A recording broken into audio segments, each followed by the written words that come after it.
So hi guys, welcome to the new series. इस series के अंदर हम एआई नेविगेशन के बारे में जानेंगे। तो सबसे पहले बेसिक समझ लेते कि एआई नेविगेशन है क्या।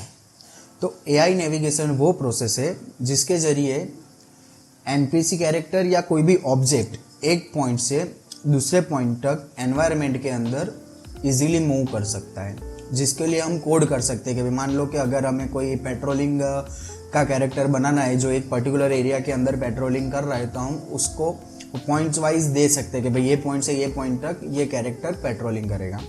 एआई किस तरह की गेम्स में यूज़ हुआ है, जैसे कि हमने जानना देखा है GTA 5 है, पबजी है। पबजी के अंदर जो बोट्स वगैरह होता है उसके अंदर भी एआई यूज़ किया है, जिसको एक प्रॉपर एक लाइफ साइकिल दी है कि उसको क्या करना है, ड्रॉप लेना है, क्या बोलते हैं लूट्स करनी है, फिर बाद में प्लेयर को डिटेक्ट करना है, कहाँ से साउंड आ रहा है वो डिटेक्ट करना है और फिर उस दिशा में जाकर प्लेयर को मारने जाना है वगैरह वगैरह, जो उसको कोड किया हुआ है।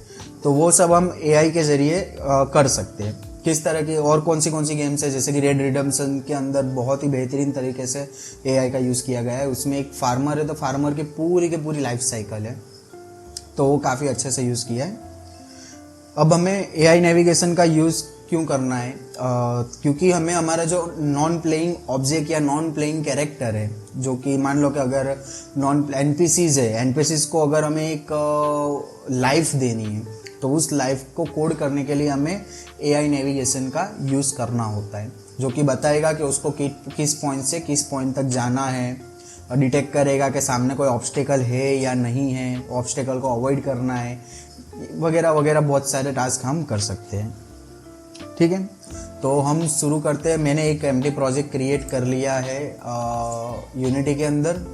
ठीक है, तो हम शुरू करते हैं। तो सबसे पहले हमें करना है, विंडो में जाके पैकेज मैनेजर में जाएंगे और एआई नेविगेशन यहाँ से यूनिटी रजिस्ट्री क्लिक कर लेंगे और स्क्रॉल डाउन करके आप यहाँ पर एआई नेविगेशन देख सकते हो। उसको हमें सिंपली इंस्टॉल कर लेना है।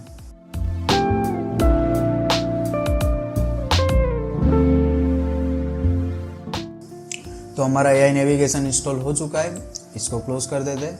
अब हम एक सिंपल प्लेन क्रिएट करते हैं और उसको नाम दे देते हैं ग्राउंड प्लेन। ठीक है, हम इसको पोजीशन रीसेट कर देते हैं और हम इसके लिए एक मटेरियल बना लेते हैं। तो एक फोल्डर पहले बनाएंगे, मटेरियल्स, एंड इसके अंदर हम एक मटेरियल बना लेंगे ग्राउंड मटेरियल।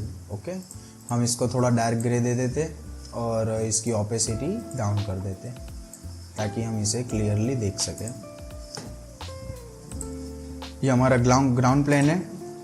हम इसको 5x5 की साइज़ दे देते।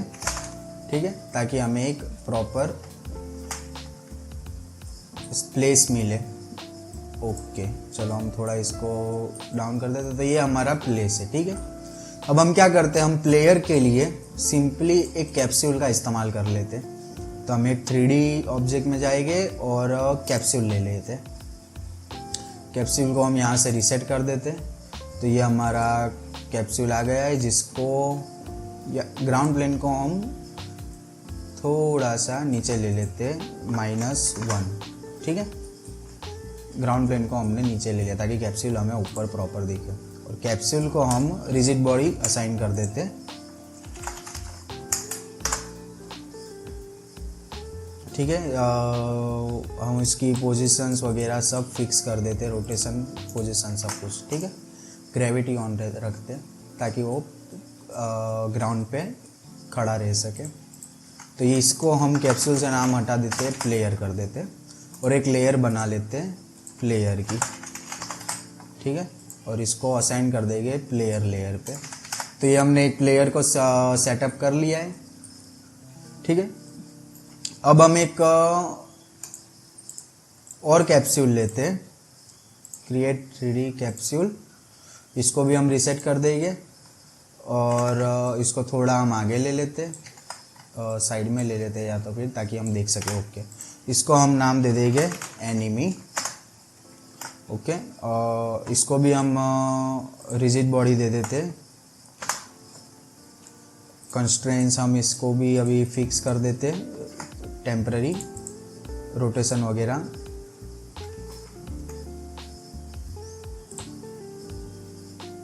हम सिर्फ वाई रोटेशन रहने देते। चलो ना एक काम करते, अभी सब फ्रीज कर देते और इसको भी एक लेयर दे देते एनपीसी। ठीक है, ये हमारा एनपीसी है।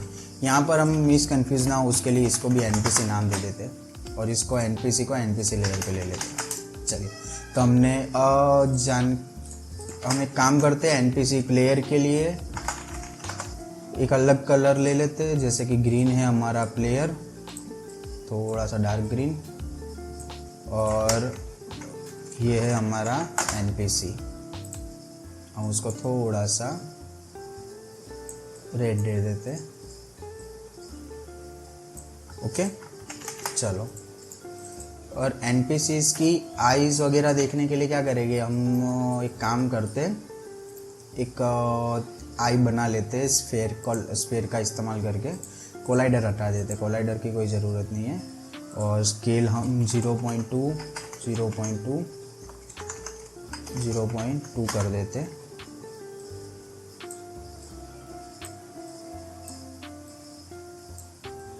ये बहुत ज़्यादा हो गया।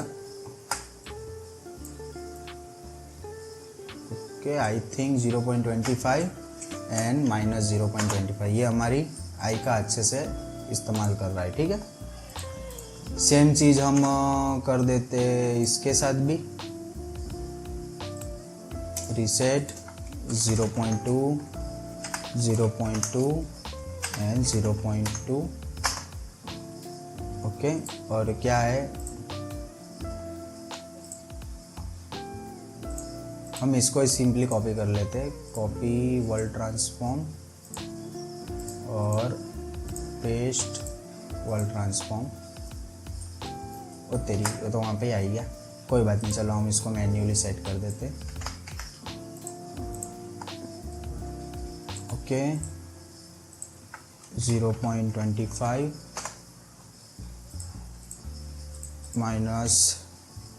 -0.25। ओके, और इनको हम थोड़ा बहुत आगे ले लेते।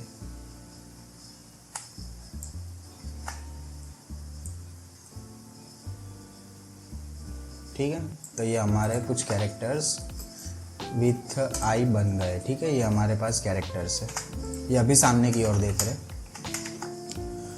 तो अब हम क्या चाहते हैं कि ये जो हमारा एनपीसी है वो प्लेयर को इस ग्राउंड प्लेन के ऊपर फाइंड करे कि कहाँ पर प्लेयर है और उसको फॉलो करे। मतलब मैं उसको रोटेट भी करेगा, उसको फॉलो भी करेगा, बराबर। तो 1 सेकेंड हम चेक कर लेते।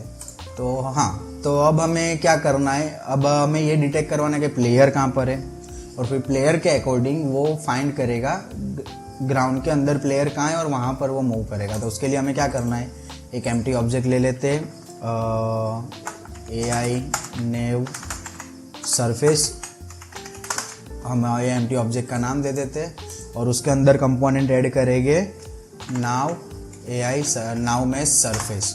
ठीक है, तो ये हमने नाउ मैश सरफेस ले लिया है। अब इसके अंदर इंक्लूडेड लेयर्स है, पहले हम जो डिफ़ॉल्ट सेटिंग है उसके साथ यहाँ पर सिर्फ बेक करेंगे। तो आप देख सकते हो कि बेक तो हुआ मगर उसने अवॉइड कर दिया पोर्शन जहाँ पर एनिमी खड़ा है और जहाँ पर हमारा प्लेयर खड़ा है, उतना पोर्शन उसने बेक नहीं किया। तो इसको अवॉइड करने के लिए हमने प्लेयर को और एनपीसी को अलग अलग लेयर पे दिया हुआ है। तो हम यहाँ से प्लेयर और एनपीसी ये दोनों लेयर को हटा देंगे, फिर से क्लियर करेंगे और फिर से हम उसको बेक करेंगे। तो अब आप देख सकते हो कि यहाँ पर उसने क्या बोलते हैं वो नहीं किया, प्लेयर और एनिमी को एनपीसी को अवॉइड नहीं किया उसने। ये हमारा हो गया AI नेव सरफेस हो गया हमारा। चलो अब हमें क्या करना है, एकदम सिंपल है, सिर्फ वन लाइन ऑफ कोड, मतलब मैं सिर्फ अगर टेक्निकली देखने जाए तो एक लाइन के कोड में ये जो हमारा एनपीसी है वो प्लेयर को फॉलो करने लगेगा, सिर्फ 1 लाइन ऑफ कोड। तो उसके लिए क्या करेंगे, हम एनपीसी के अंदर जाते हैं, उसके लिए हमें एक स्क्रिप्ट बनानी पड़ेगी। तो फटाफट से क्रिएट न्यू फोल्डर कर लेते हैं स्क्रिप्ट्स, और स्क्रिप्ट्स के अंदर हम ले लेते हैं एनपीसी। तो एनपीसी स्क्रिप्ट का नाम ले लेते हैं और उसको फटाफट से ओपन कर लेते हैं।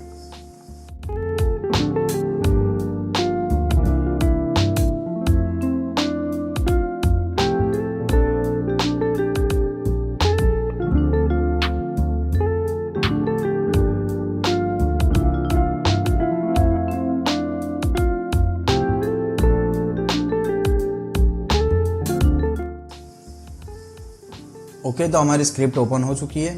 अब हमें सिंपली क्या करना है, यहाँ पे सबसे पहले तो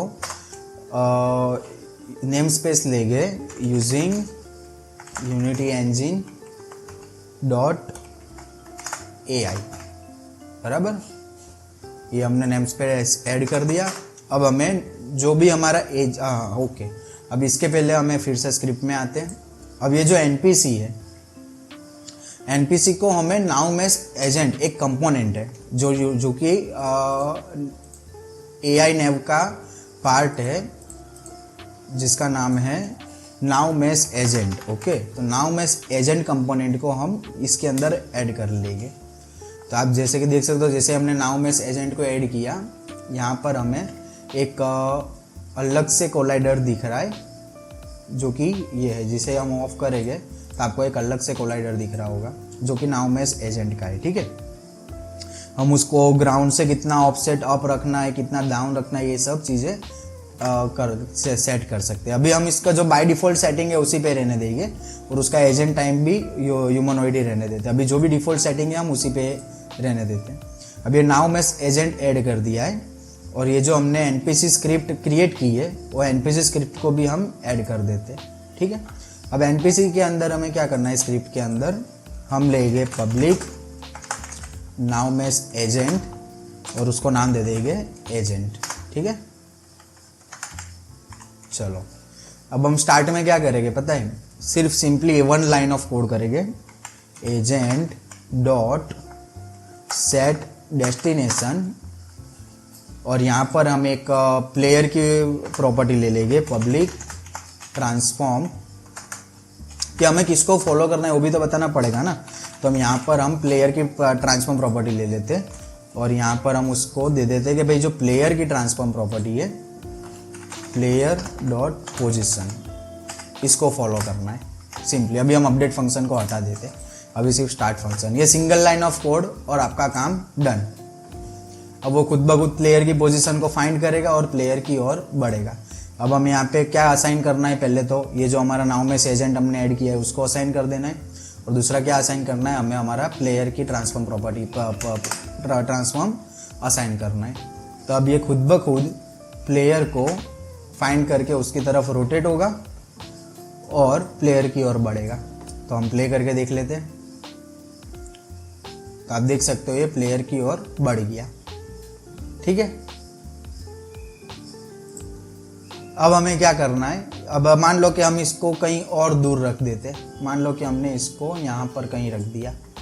ठीक है, अब देखते हैं कि वो वहाँ से आता है कि नहीं आता है। तो अब हम इसको देखेंगे, तो वो खुद ब खुद प्लेयर की पोजीशन को फाइंड करा उसने, और वो आने लगा। उसका लुक, डायरेक्शन, रोटेशन, कहाँ पे देखना है कहाँ पे नहीं देखना, सब कुछ प्रॉपर है। ठीक है, अब हम इसको स्टॉपिंग डिस्टेंस भी दे सकते हैं। जैसे कि स्टॉपिंग डिस्टेंस से मैं चाहता हूँ कि वो 2 के स्टॉपिंग डिस्टेंस पे स्टॉप हो जाए, तो वो प्लेयर से 2 मीटर की 2 यूनिट की दूरी पे होगा, तब वो स्टॉप हो जाएगा ऑटोमेटिक ही। स्टॉपिंग डिस्टेंस बताया हुआ है देखो, तो वो 2 यूनिट की दूरी पे वो स्टॉप हो गया। ठीक है, ओके। मगर अब हम आगे क्या देखते हैं कि चलो प्लेयर आ तो गया, अब नेक्स्ट क्या है कि वो कंटिन्यूसली प्लेयर को चेक कर रहा है। अब मान लो कि प्लेयर स्टार्ट हो रहा है, तब प्लेयर यहाँ पर है, बराबर। उसने एक बार फाइंड कर ली पोजीशन, बराबर। अब मैं प्लेयर को यहाँ से मूव कर दूंगा, तब भी वो मूव नहीं कर रहा। देखो, वो प्लेयर को फॉलो नहीं कर रहा, वो पोजीशन को फॉलो कर रहा है। तो इसके लिए हम क्या करेंगे, बस ये लाइन के कोड को अपडेट में डाल देंगे। अपडेट में डाल दिया तो वो कंटिन्यूसली प्लेयर की पोजीशन को फाइंड करता रहेगा। तो अब हम प्ले करेंगे, तो अब वो आप देखोगे कि वो कंटिन्यूसली प्लेयर की पोजीशन को फॉलो कर रहा है। ठीक है,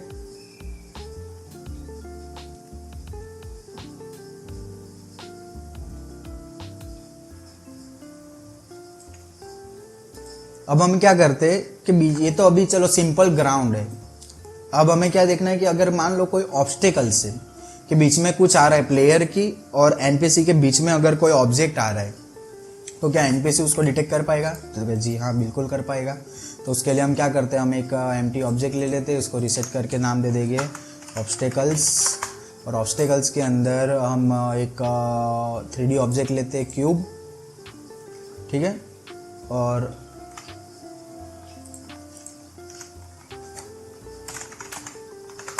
उसको हम प्रॉपरली असाइन कर देते हैं पोजीशंस में।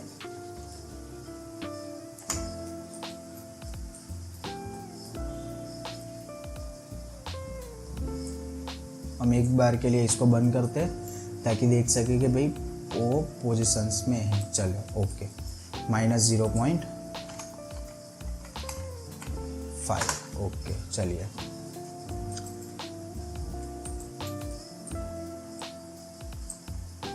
अब हम पहले एक बार इसको डिफ़ॉल्ट लेयर पे ही रहने देते और कुछ ऑब्स्टेकल्स बीच में रख देते ताकि हमें पता चले कि वो प्लेयर को फॉलो कैसे करेगा, ठीक है। नहीं तो फिर हम ये ऑब्स्टेकल्स को एक अलग लेयर पे डाल देंगे। अब अभी तो हमें ऑब्स्टेकल्स के बीच में कोई गैप नहीं दिख रहा। हम एक बार क्लियर करके बैक करते तो आप देखोगे कि ऑब्स्टेकल के साइड में, ऑब्स्टेकल जितने भी जगह पर है वहाँ पर उसने एक पोर्शन छोड़ दिया है, एक रेडियस ऑफ पोर्शन उसने छोड़ दिया है, ठीक है। तो अब ये हो गया स्टैटिक ऑब्स्टेकल्स कि भाई स्टैटिक ऑब्स्टेकल्स ने नाउ में इसमें उसने ऑलरेडी देख लिया है। चलो अब हम एक बार प्ले करके देखते हैं। प्लेयर को सिलेक्ट कर लेंगे, एनपीसी को और प्लेयर को, सॉरी हमें एनपीसी को लेना है, सॉरी प्लेयर कहाँ है। तो प्लेयर को मान लो कि बीच में, इसके बीच में ला देता हूँ मैं, तो क्या वो उसको, हाँ देखो ऑब्स्टेकल को अच्छे से अवॉइड कर रहा है वो।